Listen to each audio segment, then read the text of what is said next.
सर्वसामान्यांच्या हक्काचा आवाज जागर जनस्थान।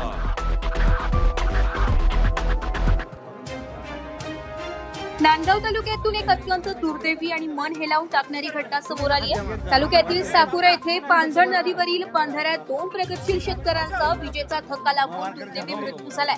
मिळालेल्या माहितीनुसार शिरीष भगवान पठाडे वर्ष 44 आणि जगदीश तुकाराम खेरनार वर्ष 35 हे नेहमीप्रमाणे शेतीसाठी वापरण्यात येणारा मोटार पंप पुढे सरकविण्यासाठी बंधाऱ्यात उतरले होते।